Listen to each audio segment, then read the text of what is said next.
kids. This is Learning to Dad I'm the cool dad. That's my thing. with Tyler Ross. What I do have are a very particular set of skills. I'm gonna have fun, and you're gonna have fun.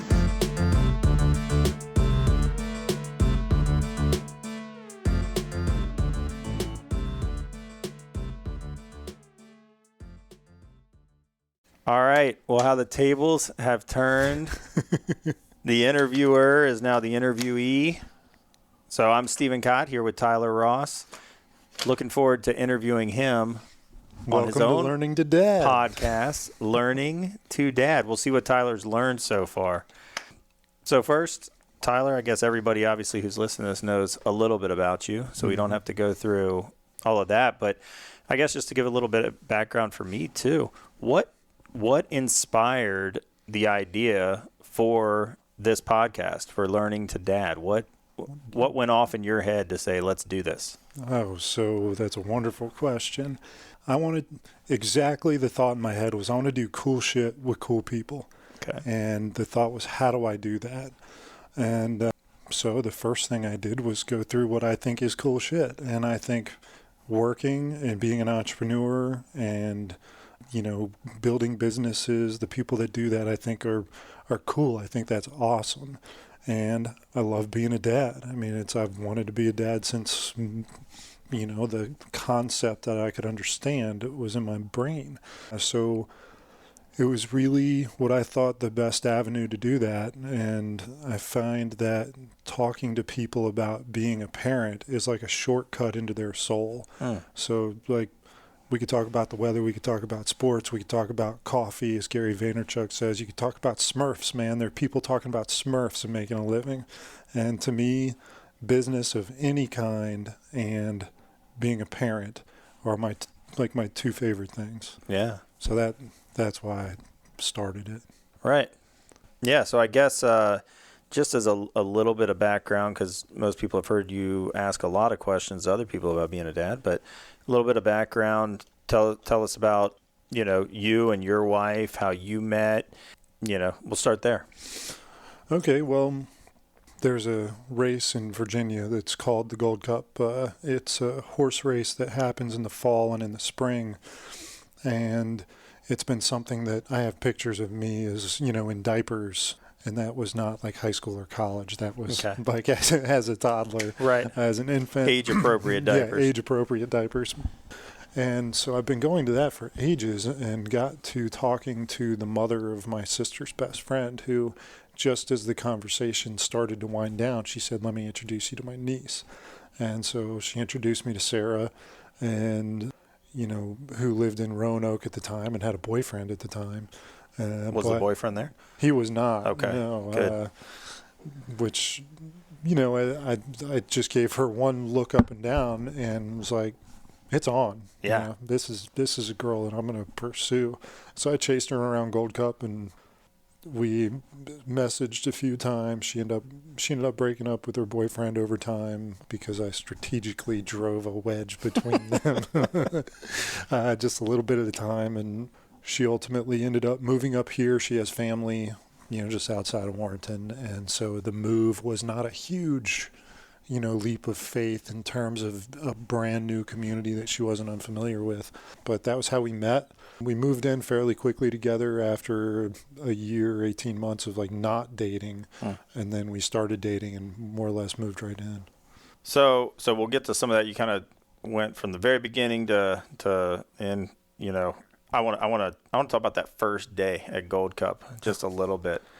You know, a lot of people ask, you know, love at first sight and stuff like that, and you kind of said that you knew that it's on. Like I'm going to pursue this, but yeah.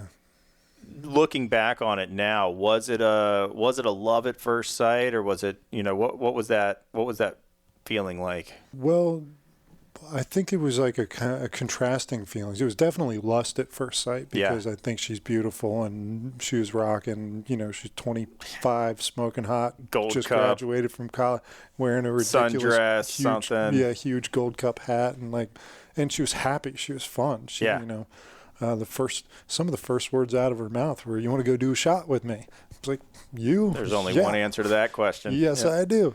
But as it turns out, because I'd been going to Gold Cup basically my entire life, and she had been going to Gold Cup her entire life, and as it turned out, the spot that we were always at was 3 spots away from her spot. So over 25 years, we not once ever crossed paths. Yeah. And then my sister, Mackenzie, was best friends with her cousin Amanda for 15 years. And as much as I saw both of them, we never crossed paths. Wow. So, and Amanda and Mackenzie, like, wouldn't it be fun if, Tyler and Sarah got together? We'd be related. And so there it was. But to answer your question, it was definitely lust at first sight. And as I got to, it quickly became love. After our first date, I wrote her a letter that I tucked into my safe. I had, just a safe may as well have been a drawer, but like it was basically saying, I know this was our first date, but you're it. Wow. And I gave her that letter. On our wedding day, she said, we don't need to give each other a gift. Let's write each other a letter. So I sat on that letter for several years and gave it to her. Yeah. Wow. Yeah. So that's pretty darn cool. And how long did you guys date before you got engaged, before you got married? Gosh, I don't even know the answer to that. We met in 2009. Okay. We got married in 2012, and I think we were engaged for a year. So we dated for it took me about a few months to get her to break up with her boyfriend, and then a few months to convince her to date me. Okay. And then, so I guess we were together a year, 18 months, and then got engaged and then got married. Yeah. What was the proposal like? It was Actually, at Gold Cup. I already You were know the there answer for to that. I it. got a picture of it. Yeah, you were definitely. But I there still, for the listeners, tell me about the engagement. Okay, so I shopped for rings for months, and I must have gone to 100 different stores, and it's probably a dozen stores, 12 stores, and ultimately bought a ring from our neighbor who owns a winery, and neighbor at the time, my parents' neighbor, and he was also a jeweler. And it turns out that winery was one of the first dates that we ever went on. And so that, in addition to just being the coolest ring I've seen, I bought that, carried around with me at Gold Cup like all day. I didn't, that's usually a drink fest. And I didn't drink. I wanted to be, stone sober, ready to rock and roll. And her dad, who's a cameraman, got his camera ready, and actually he had the camera rolling. Sarah thought it was a still photo, so she was striking a bunch of poses and then realized it was a video, and that started having even more fun with it. And ultimately around 15 or 20 of our best friends got to get down on one knee, as the horses are running by the fence, and propose there at the same place that's more or less within 15 or 20 feet of where we met. Yeah. And had you gone through the whole, obviously with her dad doing the video, he was in on it. So did you did the traditional, asking Talk to the parents thing? Yeah. I can't imagine not doing that. Right. I feel like getting married is such a big part. You're combining families. I see a lot of people that don't necessarily feel the same way, but it was important to me. And her parents lived in Roanoke, which is about a 3.5-hour drive. So I told Sarah one morning that I had to go to work super early. So I left the house at like 4, and I drove to Roanoke and kind of, rung the bell at her dad's office. And when he saw me, he was like, "Somebody dead? Like, what are you doing here?" Right. And I just pulled the ring out and showed it to him, and he gave me a big hug. And like, her parents are amazing. So yeah. So he quit work for a couple hours, and we went over and saw his wife, Sarah's mom, and got all excited about it. And it was all I could do to hope that they could, be cool for a few hours at Gold Cup, because it was just a couple days later. Were they were just super excited? Yeah, I was super grateful for them to be so excited, because I maybe different with a boy, but somebody's come to me and talking about wanting to marry my daughter, like, it would really make my day to be excited about who that man would be, and to be welcomed the way I was welcomed. And the reverse is there'd probably be hardly anything worse as a dad than seeing, your kid getting married or, in a very committed relationship with somebody you didn't think was right for them. So, totally. That's That's cool, man. I think you totally have to own that. Like, Yeah. if your kid is doing stupid shit, like we all did stupid shit, but Yeah. I think as a parent, we really have to own it no matter what, Be honest with them. Yeah. Yeah. We have to own our responsibility was, we messed that up. Yeah.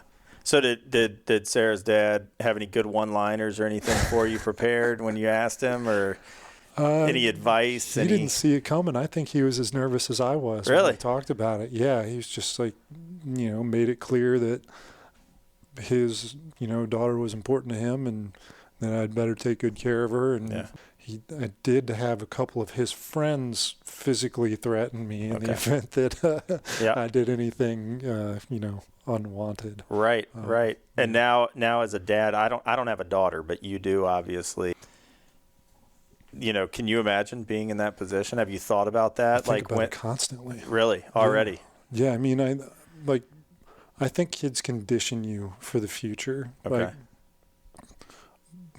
It's not like one day she's going to get married. It's like as a first grader or a fourth grader or whatever, as a kindergartner, she's going to come home and talk about how nice this boy was, and I'm going to want to kill that boy. But it's like he's a kindergartner. There's no harm. So, like, you talk yourself out of it. Yeah. And then by fourth or fifth grade, she's got a crush, or maybe she's got her first kiss at, like, a slumber party or something, playing spin the bottle. It's like, you really not quite ready for it, but, that's what happens. And then by the time you get to high school, college, marriage, like, I think they've conditioned you to be, mostly ready for that, like letting go. Yeah. Yeah. You built up to it, kind of. Gosh, it's got to be terrifying as a dad to a daughter.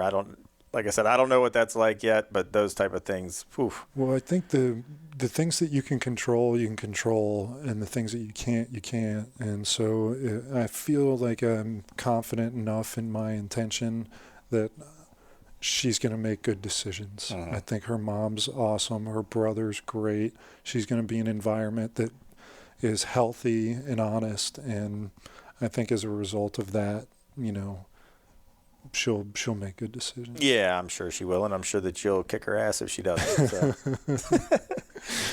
All right, so you've gotten the parents' approval, you've done the engagement, and then you guys get married. I was fortunate enough to be in the wedding. Mm-hmm. One of my favorite weekends, in memory. Such a good time. I'm sure. Hopefully, you like mine. When I think back on my wedding, I say, God, if I could go and do that same weekend every year, I would do it in a heartbeat, man. Absolutely. I had such a blast at my wedding, and I had a really good time at your wedding. I actually brought my wife as my date to your wedding. So and we had a great time down there. Had a really fun weekend down in Roanoke. So at that point, what was the plan for kids? We were both very interested in a family. Our families are so different. My parents have been divorced a couple times each. My dad's remarried, and my mom is currently single, and I've got sisters from a mother we don't share. My dad and I share my dad with my sisters, and her family, and I've lived in 15 or 16 different houses, but all in the same town. Whereas her family has lived from soup to nuts. I mean, like, her parents have lived in the same house for 35 years. Both of their parents have lived in the same house for 65, 70 years, and they've got a lot of kids and a lot of cousins, and they're all super close, whereas my family, with exception to my sisters and my parents, have all been, here and kind of scattered, but I've lost track of, but because of a result of both of our growing up, we were both really interested in having kids soon. Yeah, so you knew right off the bat that was the plan. Go ahead. Yeah. You weren't, nowadays I think a lot of people get married and they want to spend a few years traveling, working on their professional life, things like that. How old were you guys when you got married? Let's see, that was 7 years ago. We're coming up on our 7th anniversary. Okay. So you would have been, what, 27, 28, yeah. something like that. And she's, what, a couple years younger than you? Yeah, she's 2 years younger than I am. So I felt like I was really rolling with work, like on a nice trajectory. And then when we got married, like, I doubled down, like it's like time to roll. And then when we had kids, it was like, how do we manage this? Yeah. So you guys got married, and then how long was it before you found out you were pregnant? I think she was pregnant, I should say. See, yeah. 15, it was 2014, so about 18 months into our marriage. Yeah. And your initial thought, did she set it up and, surprise you with it? How did you find out? I think she just came out of the bathroom and, sat next to me on the bed and was like, guess what? And we just couldn't have been like happier, thrilled. Yeah. It just, we were trying. Yeah. You were trying. So you were ready. Yeah. And it happened right away. Like we said, you want to have a kid now? And like, yeah, like 10 minutes later, she was pregnant. Wow. Like really fortunate in that respect because I know a lot of people do a lot of work and have to, like you, I mean, you had a lot of effort that had to go into making it happen. Yeah. And it's fun. It's fun. Trying's fun. Not going to lie. The trying part is fun, but the emotional element of trying unsuccessfully can start to wear on you over time. And, that's probably another episode of the podcast to talk about, some of those type of things that my wife and I went through with it. I'd love to share in depth some of those sometimes for people that are going through similar situations with with getting pregnant and that sort of thing. And since we had a good successful story with it, I'd love to share some of that stuff. But do that. Yeah, but today's topic is you, buddy. So, all right, cool. So how were you feeling at that point? Not as a couple, but how are you feeling as an individual? Obviously, life's about to change. You've got a baby on the way. Your career's going pretty well, you know. Well, but inevitably there's going to be fear or something there. What did you feel? When did? It was really just kind of joy. I was so excited. There was definitely a new thing to consider in every decision that you make. It's like it's not just about me. It's not just about us. It's about us plus one. So there wasn't really any difficulty, but there was definitely like a period of time that you had to adjust on what your priorities are and what they should be, because you don't really know. All you know is that you're about to have a new experience, and you can only prepare as best as somebody that has no idea what to expect can prepare. So like it was uncertainty, but it was the kind of uncertainty. It's not like economic uncertainty where it's like I don't want to make a decision. It's more like the uncertainty of like excitement and just being excited to have the experience. Yeah. Were there any moments of just fear? Just second baby. Yeah. Great. Actually, there was a moment of fear with Grace and our daughter, our first kid. She was born at 35 weeks. Yeah. And, I can relate to you to the extent of like all the emotions going through your head of, the what ifs. I mean, 35 is different than 31 like you. But being in the hospital and having like 11 doctors and NICU nurses and all these things, like standing there waiting. Like it's a first experience, so I was fortunate that I didn't really understand what was going on. Right. But we were really lucky in that our daughter was born at 5 pounds, and everybody dispersed, and we went back to just kind of normal. We had some feeding issues and some warmth issues. Did you have to do anything NICU or anything like that? No. It worked out really great in that way. But our second kid, Riley, Sarah, like started having contractions like 28 weeks or like super really. And she ended up I could be off on that timeline, but she was on bed rest for a month, and I had just we were living in a little Rambler, like 1,300 square foot house, and I had a short sale house under contract for like 9 or 10 months. They was just dragging on, and I thought it was going to be a good investment, something that I could get under contract and then maybe sell the contract, because I didn't have any money, but I had people that would lend it to me or other people that would invest. And just as she went on to bed rest, the short sale got approved, and I couldn't find anybody to give me any money or to buy it from me, but it felt like too good of a deal to let it go. Yeah. So I ended up managing to find the money from a bank, and so we were under 2 mortgages, one which was definitely an overextension. So it was like, had we just moved into that house and sold the other one, it would have been stressful financially, but we couldn't sell either one of them. So Yeah. we're like camping in this. The only way we could buy it was like a principal mortgage residence. So we moved into it. We basically camped in the living room, and we had a mattress on the floor, and she's, 7 months pregnant on bed rest with a 10-month-old under, about to go into the red because 2 mortgage payments is chipping away at us. Sure. And my beard started falling out, and like I'd never been under that kind of pressure before. Yeah. Like wondering about the health of your wife, the health of the baby inside of your wife, whether you're going to survive economically. And we were just incredibly fortunate to have my sister Mallory stay. Basically, like, she was available. It was summer, like she wasn't in school, and she just saved our lives and kept Sarah sane and grew super close to our daughter. And fortunately, our daughter was a pretty easy kid. It's like she sensed how hard it was on Sarah. Yeah. But that was definitely the scariest part of my familial life, with exception to Sarah's allergic reaction. Right. Yeah, that's surprising, because normally it's that first one. I would think that the first one is the scary one, and then the second one's like, I've been there, I've done that. It was that way until it got scary. Yeah. It was fine until it wasn't anymore. Right. Like everything just happened at once. Yeah. And we had, somebody had just given us a puppy on top of that. So nice. Thanks. It was crazy. Just what we needed. Yeah. No.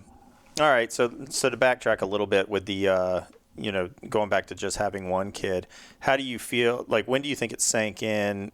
Having a kid changes everybody. Yeah. But when did you notice a change? Was it immediate? Was it when you found out you were expecting? Was it right after the baby was born? How did becoming a dad change you? I think what's the opposite of traumatic? Like, what's the opposite of that? Like an enlightened moment, maybe. Yeah. Seeing my kid for the first time. When Grayson, watching that delivery, like, on paper sounds disgusting, and on paper it is disgusting. Yeah. But in real life, when you're watching your kid get born, is like the most amazing thing. Like, it's like I vividly remember seeing the top of my daughter's head. Yeah. And it was incredible. And like, it was really at that moment where it was like a weight's lifted off of me. Like purpose is coming into life. Like, it was really, like, I was so aligned with being a parent. Like, I really wanted to be a parent. Yeah, it's unlike anything else. But yeah, I think that you're right. It's hard to find the words to describe what that is when you first see your kid for the first time. Because you're right, the delivery part, it is scary and it is kind of gross. But when you hear that first cry come out, and it's just, oh my gosh, it changes you completely. Grayson, she was super like wiggly when she was born. Like she wasn't out of Sarah for 5 minutes before she like grabbed onto my finger, and it was like that was the most amazing experience. Yeah, like my kid's hand is grasped around my finger, and that hand now is so big. Yeah, like even at 4 years old, like her feet, her hand, it's the same little delicate hand. Yep. Yeah, it's unbelievable when you think about that, and that hand is going to be her hand that she's going to experience life with. Yeah. I think about that with my kids a lot. Just all the, I think there's that in there, a book called like All the Places You'll Go or something, something along those lines, and it really is, man. When you look at when I look at Cohen, and when I look at Ethan, and and you see their eyes, and it's like, man, all the things that you have in front of you to experience. There's a jealousy, there's an excitement, there's a and also a desire to want to be there to witness all of it. And I think that for me at least, that's one of the big things that it adjusted for me, was just my own the importance of making sure that I'm kind of taking care of myself and exercising and doing cleaning up life a little bit, man, so that you can do everything you can to be there to witness as much of that life as you can. Totally. I know my dad, like, totally shifted gears. He stopped smoking. He Yeah. started eating better. I mean, now he like juices on a daily basis. He eats 2 handfuls of chia seeds a day. Like, Right. he went from drinking whiskey and beer and, you know, smoking cigarettes and pipes and cigars and not necessarily eating great to like, he's got grandbabies now that he wants to see grow up. It's Yep. like amazing what a kid will do. It's a motivator, man. I want to be able to pick up my daughter when she's 17 years old. Yeah. You know, like I want to just be able to pick her up. That's my kid. Yeah. I want to take really good care of myself. Yep. Longevity is important now. Yep. Yeah, the things, when I go to the gym now, it's no longer like when we were, workout buddies back in high school and how much weight can I lift? How much weight can I lift? And, trying to get veins in my arms, whatever. Well, actually, I want to interject a thought that you said something that inspired this thought about kids and what they don't know and like their introduction to the world, wanting to be there for them. Like something that really resonated with me was when somebody talked about how just purely unknown the world is to kids, to the extent that when you put them in the bathtub, they don't know that when the water's going down the drain, that the drain's not going to suck them down too. Like that example to me just went, oh my gosh, we have such tremendous influence on these little things. Like we're the ones that explain to them, you're safe here, or this is how this works. And we totally create a framework for their perspective. Yeah. It's just an interesting observation. Yeah. And a hell of a responsibility on our parts, too, to shape that. So I think it's our obligation to be as good as we possibly can be. Yeah. And it's hard to do. I mean, Tom Brady is as good as he can possibly be. Every decision he makes is geared towards his goal. Like, instead of corn chips, I'm going to have kale chips because this little minutia is going to make me that better. And I aspire to be at that kind of level as a parent. It's really hard because you have your own goals and ambitions and and for somebody like Tom Brady, like he's accomplished so much already, it'd be very easy for him to just say, screw it, I'm going to eat tacos and,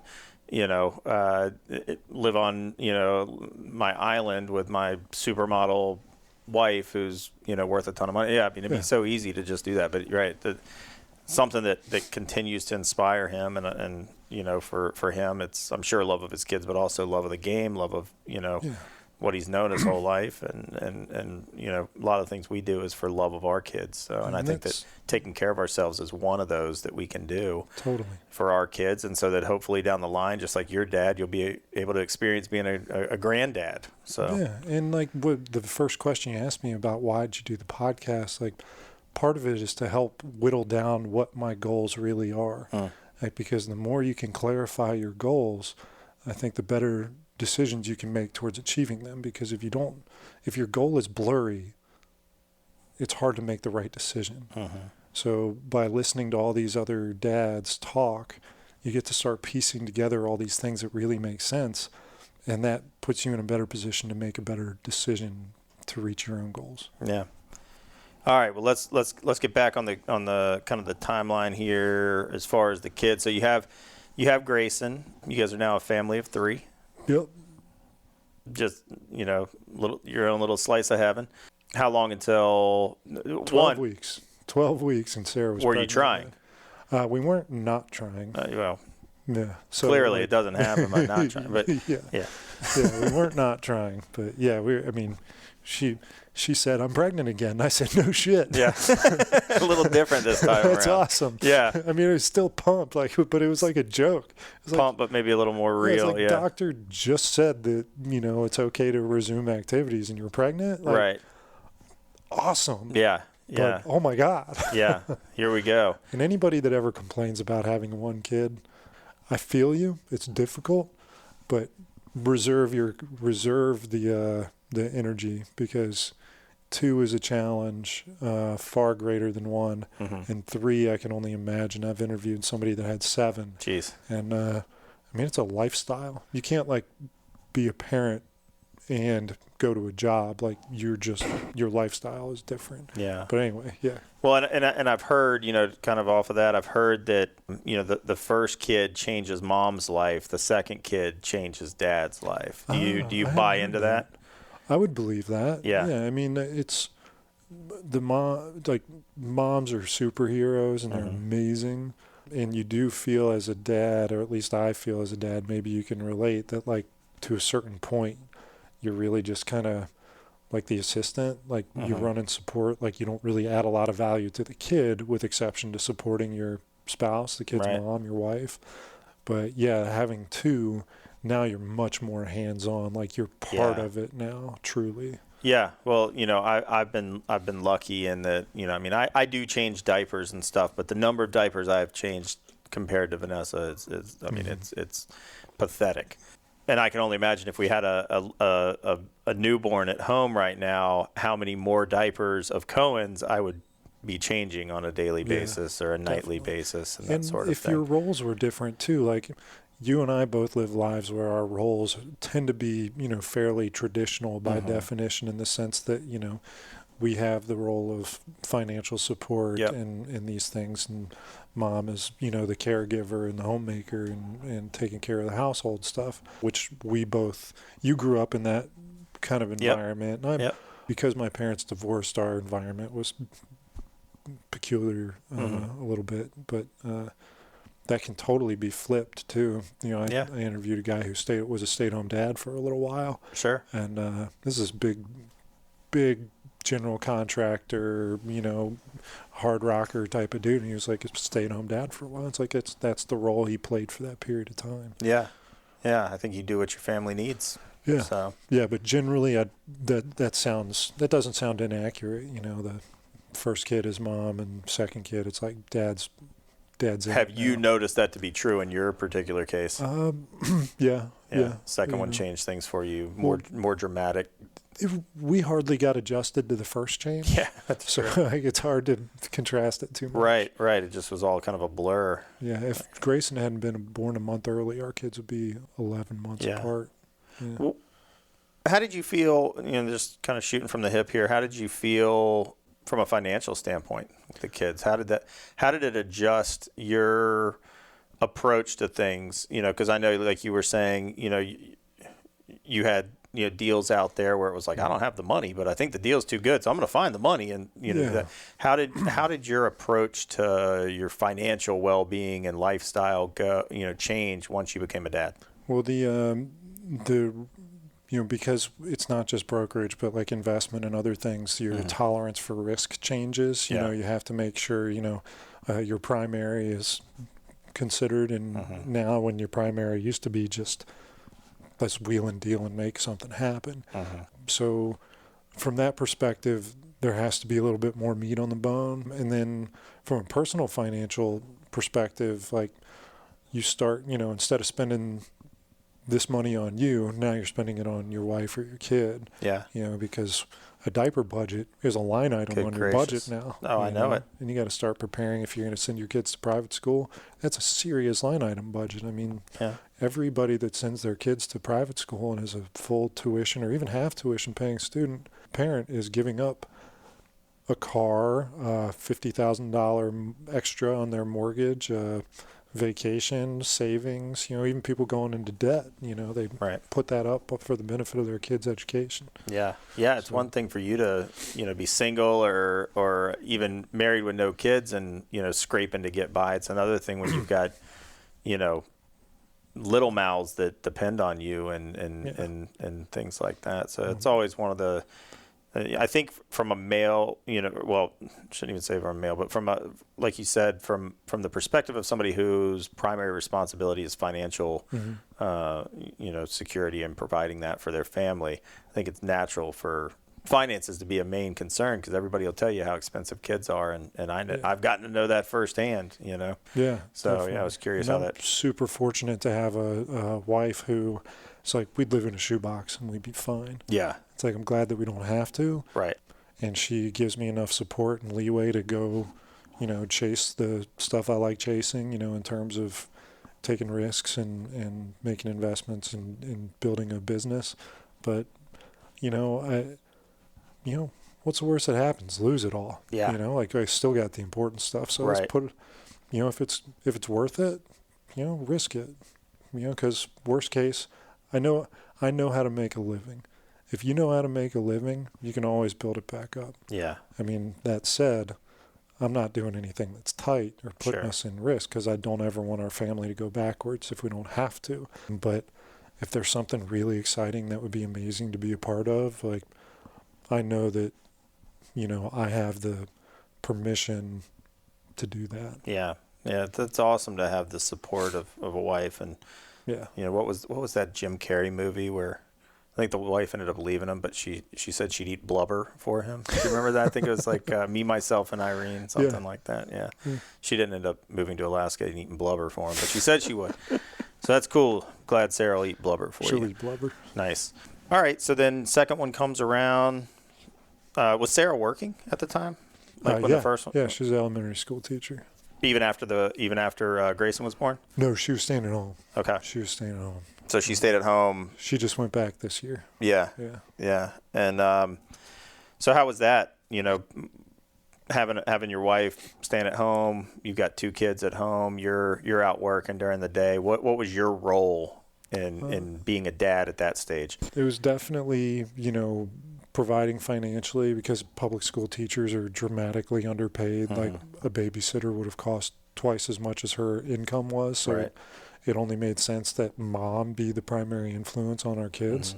So there's definitely a little extra pressure to be conservative in decision making and to keep your powder dry, and to, and it was the hairiest it ever got was while she was pregnant. Yeah. And fortunately, we ended up selling one of the houses and doing well enough to actually have some savings, as opposed to like hoping that we didn't cross the 0 threshold. But we're fortunate that we didn't have to go into debt or credit card debt or anything like that to stay rolling. Yeah. Now, how about your day to day with the kids and stuff? What's your role with? What was your role with them? What is your role with them? Today. Today, it's, I think, trying to be an example and just be present with them. You definitely are. You're 25% of the household, and you got to do at least half the work. If not more. And that's something I'm learning to do, to be more. I was used to having a wife that had pretty cake hours relative to mine, and then was taking care of a kid and staying at home, and a lot of stuff got done, and now she's working again. It's like I got to double down on my duties of, those things that are so easy to walk by, like pulling the trash out of the can, or doing the dishes, or, throwing some socks together, or whatever it might be. Right on. So we've talked about, you and Sarah and all of that. Now let's talk about parenthood, as a practice. Yeah. So as a parent, how do you, because obviously you're doing this together with Sarah, with your wife, how do you work together as parents? And I guess specifically what I'm asking is, each one of us has parenting styles or ways that we think that the other, that parenting should go. Yeah. Have you guys run into conflict? Of course you have, where you have a different opinion on the way things should be done with the kids or something like that. And how do you approach that? How do you resolve that?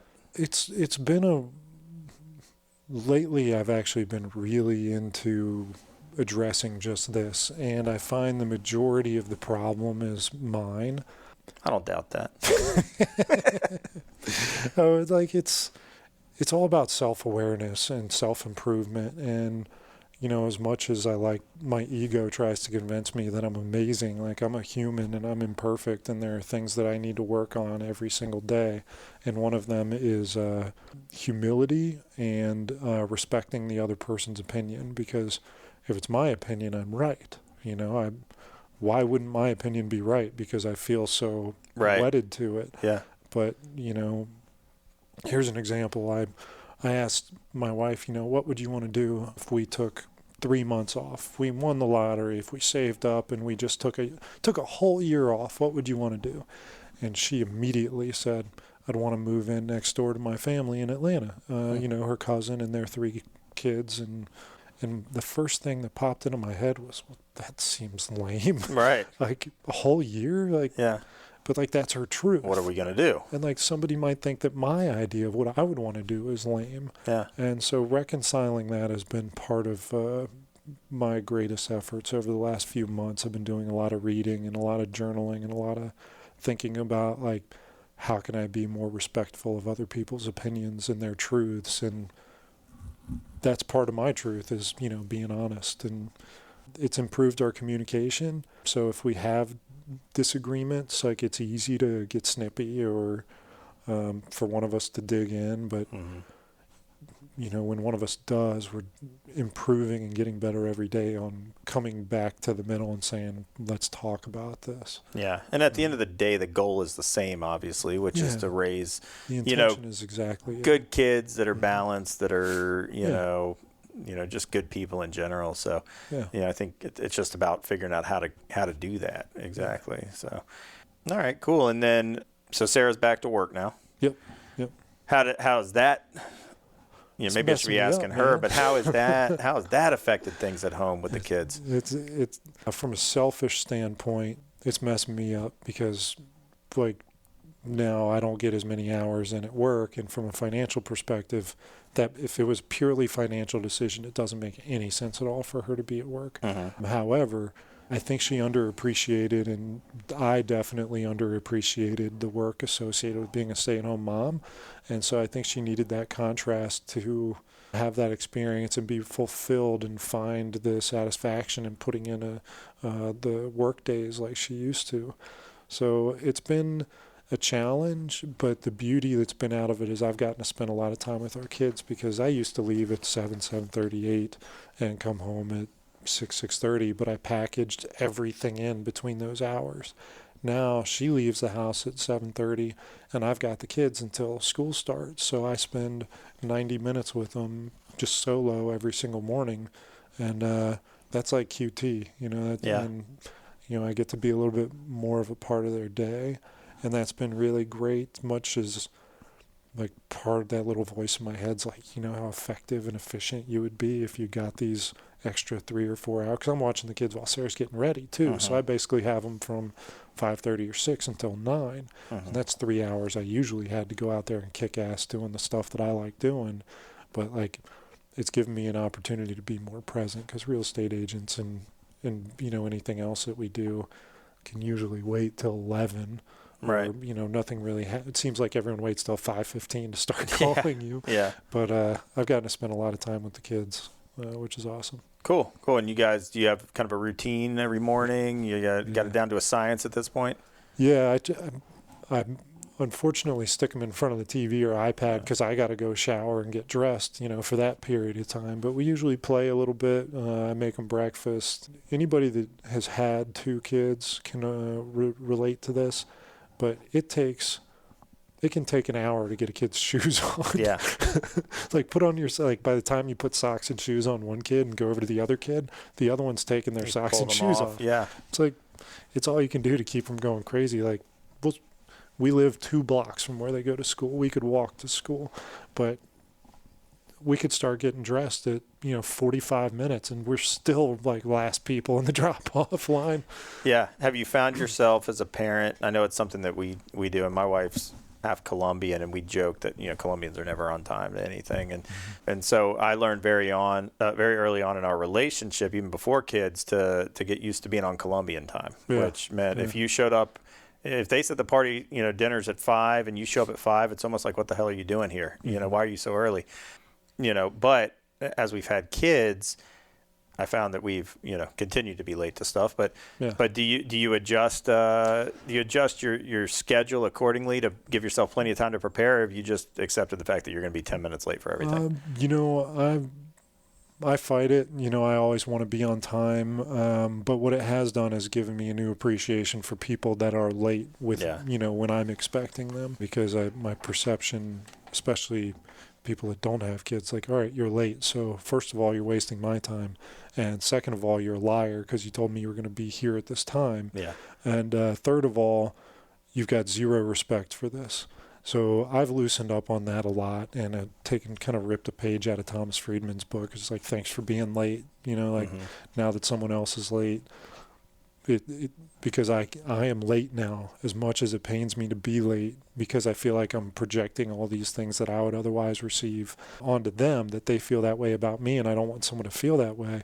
as a result, I've stepped back and can appreciate when somebody's late and be totally fine with it. You know, somebody brings me a hamburger and I ordered chicken, like, fuck it, whatever, it's fine. Right. You know, just have enjoyed the moment. Well, most of the time when it comes to kids being late, it's not because of something that we did wrong. It's not, you know, it's the unexpected comes up. I mean, I had it happen about a week ago where I was walking out the door. I mean, I was putting my jacket on to walk out the door. I'd given myself plenty of time. I didn't have to go that far. And Cohen tripped, fell, bumped his, banged his mouth into something. Yep. Tears are flowing. I couldn't walk out the door at that moment. Of course I not, just could not, and like you had alluded to the primary, going off of Goggins a little bit there as far as protecting your primary and that sort of thing. I know exactly what you're talking about. There's nothing that could have physically pulled me out of the house at that moment when my kid was crying with tears rolling down his face. Yeah, I would never give anyone any slack for skipping something with me to do something with their kid. Yeah.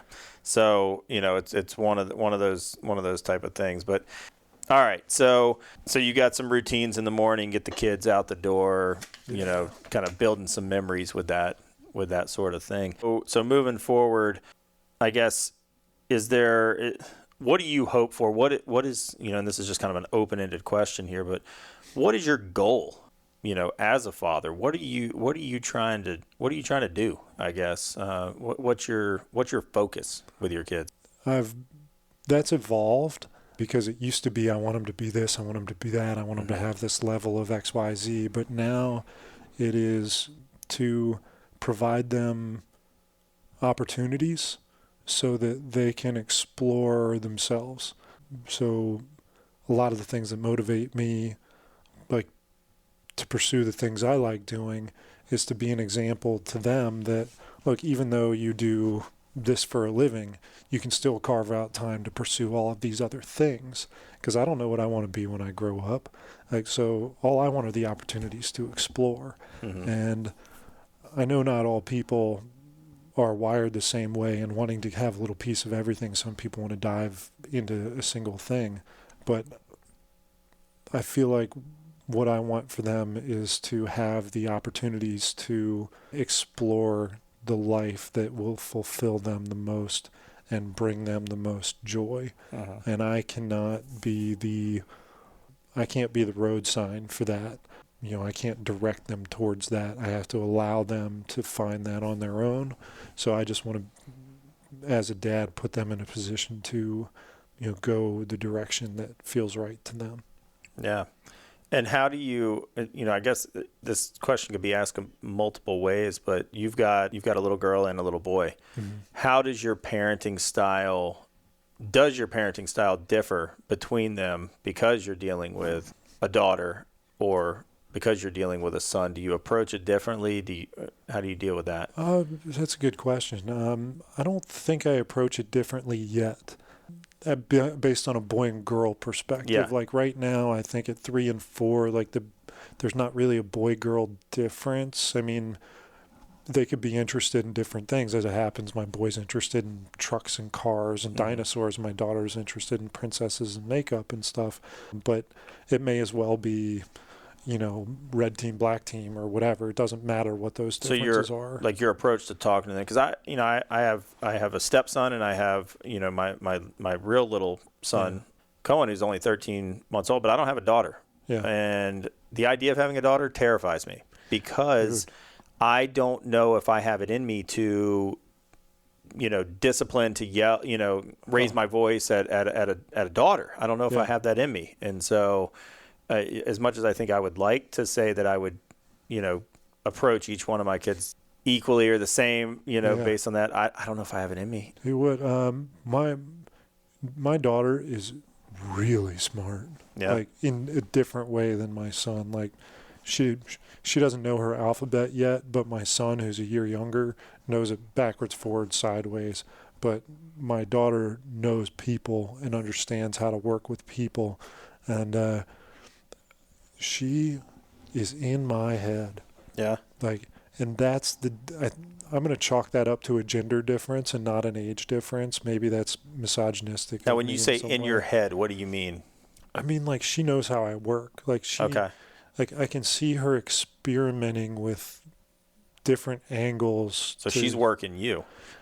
Yeah. I mean, I'm sure that she is. And I can sometimes see when she's trying to, and it's freaking adorable. And I love it because it makes her more aware of the way the world works. But at the same time, it's hard to, like, you can't explain that to them. Like, I feel like I want to talk it out. Let's talk. But talking in concepts to a 4-year-old can be challenging. So I don't know that I treat them differently on a gender basis yet, but maybe as a result of their gender, they are different humans, and I treat them different in that way. But she's definitely infuriated me to the point where I have barked at her, and it kills me. I bark at my son. He's super sensitive. He cries, and it's funny. The first thing he wants is consoling, and he compartmentalizes it, and so he wants consoling from me. It's like, dude, I'm the asshole. I'm the one that did that. Now I feel terrible, but my daughter can give it right back. So you think it'd be difficult to, like, chew on your daughter a little bit, but, like, she's tough. Yeah. Like, she's strong, and she'll give it back to me, and we'll have that conversation. And I mean, I think she gets it. Like, I'm not worried about her I think she's really strong. Yeah. Like, I'm not worried about her at this point as a female. Which one, of you or Sarah, who does she take after more? I'll ask that for both kids. Yeah. It's funny. They both have a lot of each of us. Like, and Sarah and I are a lot alike. So, like, they might be, like, 2Xing on stubbornness and things like that. I am very sensitive. I perceive myself that way. I've been told by my mom I'm that way. I don't know if other people feel that way, but my son is really sensitive and cerebral, and he's not interested in he's not interested in groups. Like, he'll go play on his own, and, like, I totally relate to that. Like, as well as I think I can work a room or something. Like, I'd rather be in the corner playing with my truck, and that's, like, occasionally, like, he loves older kids. Like, he wants to go hang out, and I like that. I can relate to that. And my wife, I just see as much as the kids look like me, I see her in them, and their build and their behavior. I don't know, man. Just going from one thing to another constantly. My daughter does that. She'll do this for 5 minutes, do that for 5 and minutes. And that's you, man. You think so? Yeah, that's you. Yeah, so that she gets. I was thinking that was Sarah. No, no. Sarah's that way. No, that's you, man. That's you. I mean, not that you forget about the one thing that you left to go to the other one, but you're somebody that likes to have a lot of balls in the air and always have your hand in something new, and you're doing this, but you're also doing this. So I definitely see you in that. I can see Sarah in it as well, but yeah, it's funny that you would identify that as a quality that Sarah has, and I'm sitting there going, no, that's Tyler. There's so much stuff to do in life, man. Yeah. I just want to squeeze as much stuff as possible out, the stuff that interests me. And if I ever exhaust that, I'll start doing things that don't interest me, maybe. Yeah. All right. Well, let's just another question that kind of popped into my head that we'll see where it goes. And this is just kind of random thought, but what is something, a situation where you've reacted in a way, like you've been having to dad, this was a dad moment. What's one situation where you are proud of the way that you handled the situation, that you were a dad, and maybe one that you're not so proud of, something that you did where you said, shit, I should have reacted differently? And I'm sure there's been a lot of them, but is there any that stands out to you? We'll start with the good and end with the bad. So it's a particularly proud moment. I think I can't think of any particular moment off the top of my head, but I think that I'm proud of myself for being kind of cool under pressure. Like, you're like a duck, it's like calm on the upside, but underneath, like, everything's freaking out. But, like, whenever the kids gets hurt, one of the kids hurts themselves, Grayson broke her arm. She was dropped on her head at one point. Like, she's just... By you? She was dropped on her head at one point. And, I feel like even though I'm freaking out on the inside, like, I prioritize and my fight or flight kicks in, and I understand that the most beneficial thing to do in this moment for the people that are important, like, I click in and I calm, and I think that brings an energy to the moment that keeps everybody okay. All right. Now to keep it real, Yeah. an experience where maybe you didn't dad up as much as you could have, or maybe maybe they ticked you off and you shouted at them and said, "Oh shit, I shouldn't have said that." Or I've definitely barked at the kids and immediately feel regret. Yeah. The time that I did was when Riley, like, I got really upset with him. I barked at him, and he started crying as a result of him being sensitive and my being out of character, and he immediately wanted a hug. And when he wanted the hug from me for consoling, I felt like such an asshole. Yeah. Like, I was like, this kid is so pure, and he's already forgiven me for this. Yeah. And he feels terrible, and I don't know if it's because he felt like I let him down or because it was just weird, but like, I felt really bad, and that sticks with me. So that has encouraged me to practice patience with reactions and to basically try to eliminate reactions. I want to be as logical and deliberate and thoughtful as possible. I want to be enthusiastic when things are fun and great, but when things are bad, I want to be cool as a cucumber and talk it out. Yeah. And so every time that's when I feel like I'm a bad parent, when I'm reactive. Yeah. No, I agree. I've had that happen to me before as well. And what I've found is a lot of times it's not the behavior that I'm frustrated with. It's maybe something else that's going on. I've had, I just got off the phone with another agent or a client or something. Some deal was, just being, particularly stressful and stuff. And then I took it out on the kid because he made a loud noise while I was trying to think or whatever, and then, and you kind of snap and stuff. And it's one of those that I think to me that's hard as a parent, the guilt that you feel, for allowing your frustrations about something that have nothing to do with your, kid, allows you to maybe snap or bark or something like that. And it's something I try to work on too. And just the whole not allowing your stresses to affect the way that you're gonna parent. Yeah, so it's not even just parenting, but dealing or working with other people that are being disagreeable, whatever shape or form. Yeah. And another time that I feel like I'm not doing as well as a parent as I could is when I get distracted.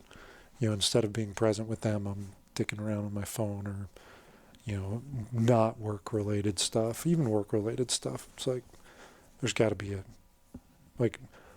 if Sarah says, hey, the kid was just trying to get your attention, but you're playing on your phone. Yeah. We're all guilty of it, man. Yeah, it sucks. We are. And there's not an excuse for it. Like, there's just not an excuse. We can't be guilty of that. Yeah. No, it's, I know for me, the phone, like I do try to put it down. And I know that recently you had me take your phone for the weekend so that you could, essentially go, unplugged and get away from it. But it's so hard. It's amazing the addiction that we have to these damn things. And as much as we want to break free from it, it's almost like the world that we've created. And I know a lot of industries are like it, but particularly in real estate, I mean, my phone is my central hub for everything, for emails, for text messages, for phone calls, obviously, and then for entertainment as well. Yeah, totally. I mean, it's like instead of having the newspaper in your hand, you've got the phone in your hand. Yeah. Instead of having, it's replaced so many things. Yeah, instead of making a reservation, through the phone call, you're making it online. You're ordering your groceries online. It's like the phone is a central hub for everything. Yeah. Which actually, it didn't occur to me until just this moment, but I just finished reading the 4-Hour Workweek, and the intent of reading it was to try to figure out how to free up more time to do work and to automate more things. But I don't know if Tim Ferriss intended for it to be this way, but you could totally apply that to parenting. I didn't even think about that until just this moment, but I might reread that book and stop thinking about real estate or anything else and Do it from a different perspective. Try to look at it as how you can like hack into different things to be more productive so you can be more available as a parent. Yeah. Yeah, I try to listen to a lot of what other, people I respect's opinion is on just kind of the whole untethering thing from the phone, because it's a real problem. Yeah. And not even just for the kids, but, particularly for me and my wife, even laying in bed at night, we're watching TV and, we're both sitting there on our phones scrolling through whatever, because it's recreation as well. It's entertainment. And yeah. So do either one of your kids have a phone? No.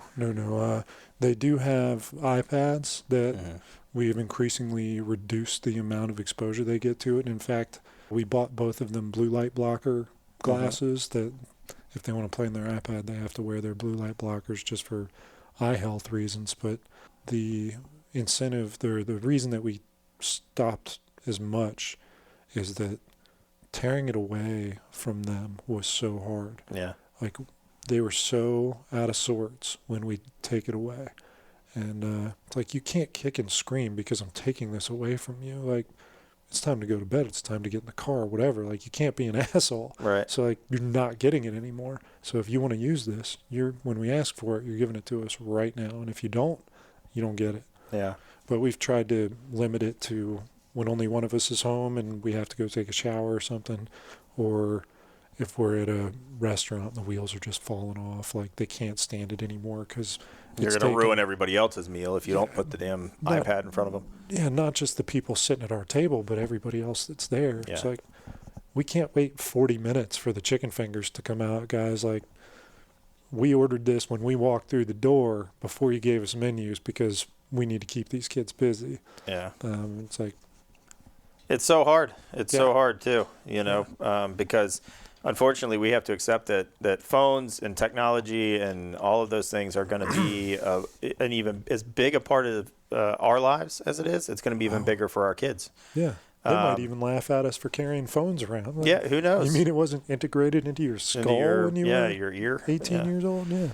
Yeah, no, it's crazy, and so it's one of those things that as much as you fight it, you also have to embrace it, and because it's here to stay. I'm afraid. I've often said that I have kind of a love-hate relationship with social media, and that in this industry it's important to have a social media presence. Yeah. And don't get me wrong, I enjoy it as well. It's definitely something that I enjoy as far as keeping in touch with people, as far as learning things and getting insight into other people. But I've often said that if there was a button I could push to eliminate social media, I would, but there's not, so I use it. Yeah. And that's really how I feel about it. I think it's done a lot of good, but it also could definitely take away from your family, from your professional life, from your kids, all of that. So Sure.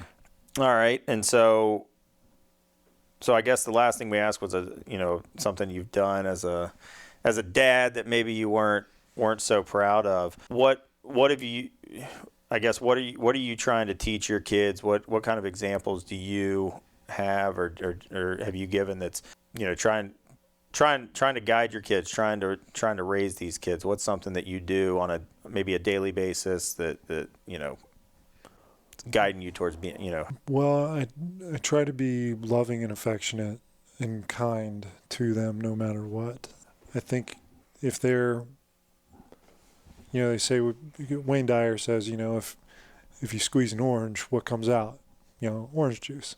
It's like, when I squeeze my kids, I want love and affection and kindness to come out. And I feel like the best way to get that into them, which I believe that babies are born as pure as it comes, and that it's the world that sours that. Oh. So if it's all these inputs and all the, the socialization that occurs, that, exposure, that kind of beats that out of them. And I want to do my best to keep as much of that inside of them as possible. And by expressing that to them, I get it too. Did that answer the question? Yeah, sure. Sure. Okay. We've kind of already touched on kind of what you see in your kids. Do you see yourself?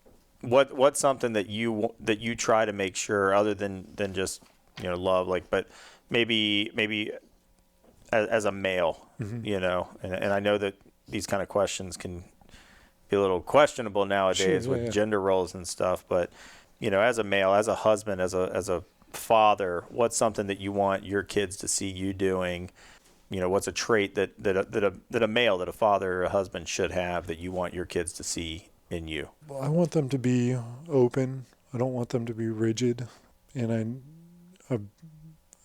I've been working on being more self-aware and more honest with myself. And I think that that's really the key to a lot of fulfillment and success and joy, is to, know who you are and know where you stand, and to accept yourself as imperfect, and that, even though you are that way, that being perfect is worth trying. And the only way you can do that is if you are authentically you. And I think we all tend to take the shape of our environment to some extent. So if we can kind of reform ourselves to get to our honest selves and to be the best that we can be, the best us we can be an example. It all comes down to example. That's important to me, that they remain authentic to themselves and don't, they're going to explore as they grow up and, figure out who their real influences are. But to the extent that I can get my hands on my kids and keep my hands on my kids, I want them to be just themselves. Yeah. Without fear of my judgment. Okay. All right. Anyone else's, for that matter. All right. So let's start with some kind of faster questions here, some lightning round, give you a taste of your own medicine. You'd think that I would have thought about this by now, but. So we'll start with kind of one that was a tough one for me to answer. But who is your favorite TV dad? I know this one, and it's Phil Dunphy. Okay. From Modern Family. Okay. What is it about Phil Dunphy that you like? Good question.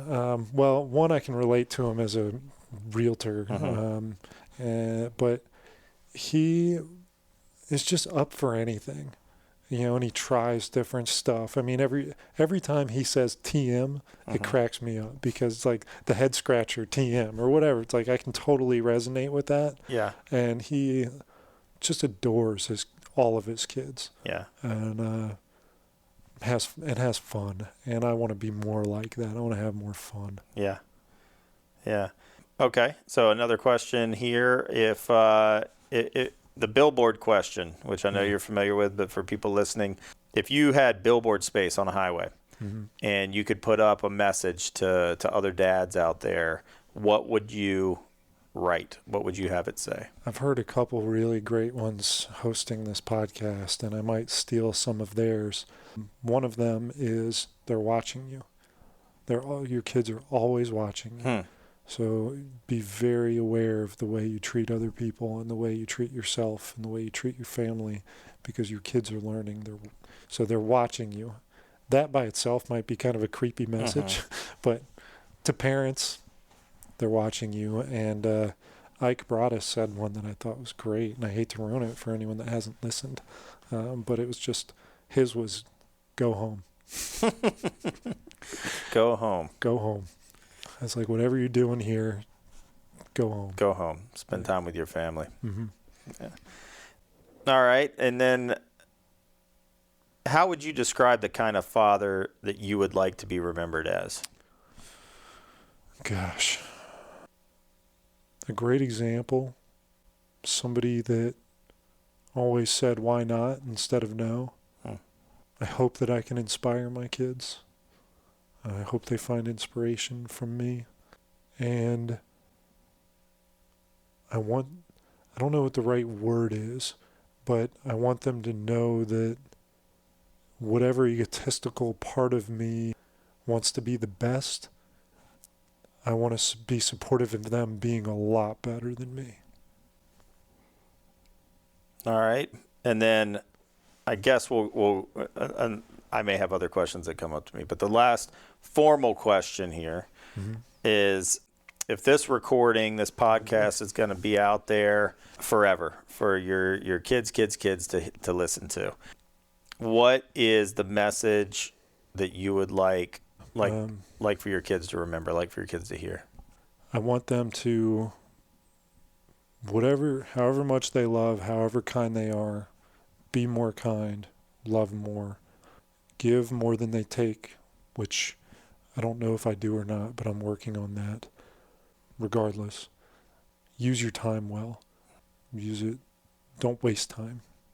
Always find the time is find a sense of urgency, And if I'm speaking directly to them, I'm going to borrow something I heard the other day. It was like, I hope I was a strong part of the chain on the way down, and that they can be proud of the decisions that I made that helped lay the groundwork for their existence.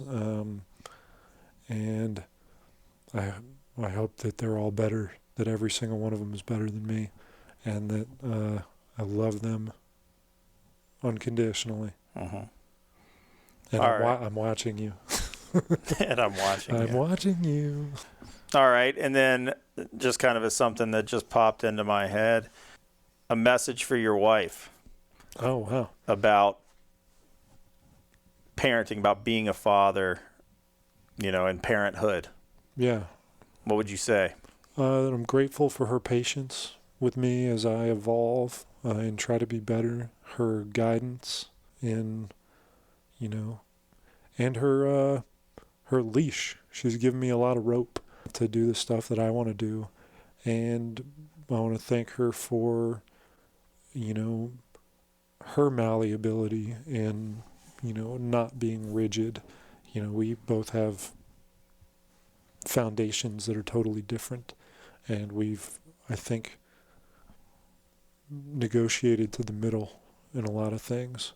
And I'm proud of our growth together, because we're not the same people we were when we met.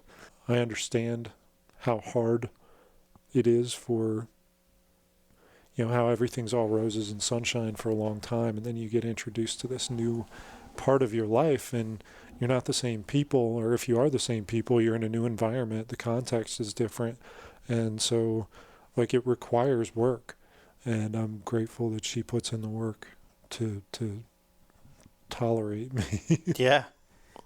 Well, Sarah's definitely the real hero in the Ross the Ross family. I've known Tyler and put up with him for 20 years. She doesn't have that many years under her belt yet, but she has to deal with him, in ways I don't. So my kids' demeanor are both of them they're both kind, and their both default setting is to be happy. I'm not a terribly enthusiastic person, as you can tell by the last hour of my monotone voice, but she is, and I love that about her.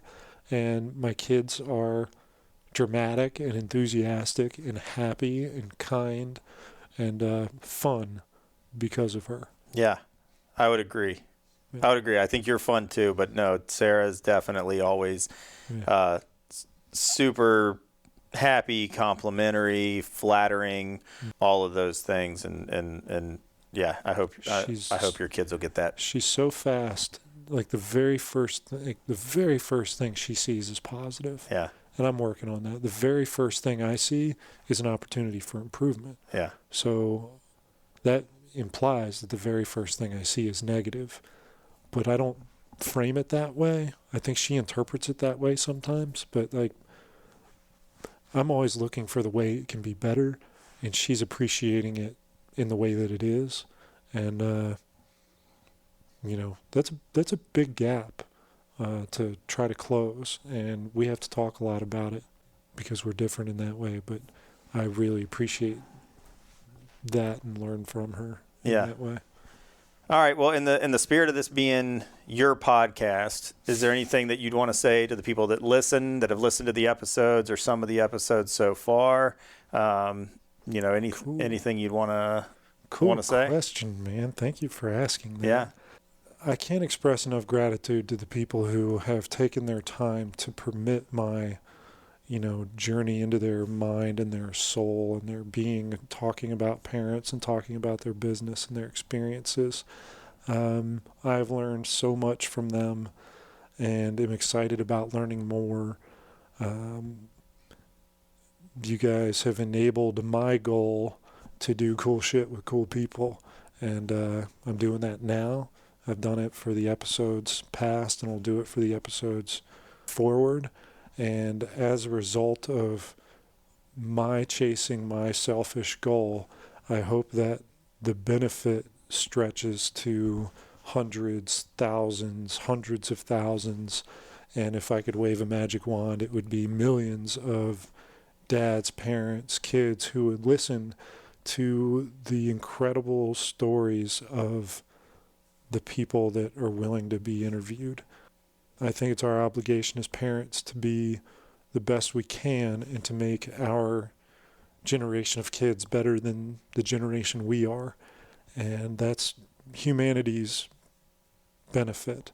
That's the benefit of the oceans, the land, the people, the animals. It's to everybody's benefit that children are raised as well as they can be. And I don't know how to do that, but I hope to be a conduit for the advice of people who have experience, to give little nuggets for people to interpret and apply in hopes of creating a really amazing group of people. Yeah. Well, thank you. Yeah, definitely. Thank you to the people that listen to it. I know I enjoy listening, to the podcast, to the questions. I'm Thanks, anxious and excited to see where it goes. I hope to be, just like getting to kind of play around today and ask you some questions. It's been fun. Hope to get involved in it more in the future and help out with some things with it. But I think it's cool what you're doing. I think it's getting good responses. I'm sure you've heard good response from people. It's awesome. It's so cool on this, and it's a fun thing. And with one of the questions you ask about this recording lasting forever, I don't see any reason why it shouldn't or wouldn't. So I think you're also creating kind of some cool timepieces out there that people will be able to go back and listen to many years from now and appreciate where they were maybe at this moment. And it'd be cool to do some follow-up ones with people down the road as well as parenthood evolves. So thank you for that. Appreciate you letting me kind of have some fun asking you questions. And it's fun, man. Thanks for doing it. Yeah. We'll do more of this collaboration in the future. But for now, I guess this was Learning to Dad with Tyler Ross. With Steven Tyler. With Steven Tyler. Except we sell houses. We don't make music. That's right. Thanks, man. I really appreciate it. All right, buddy.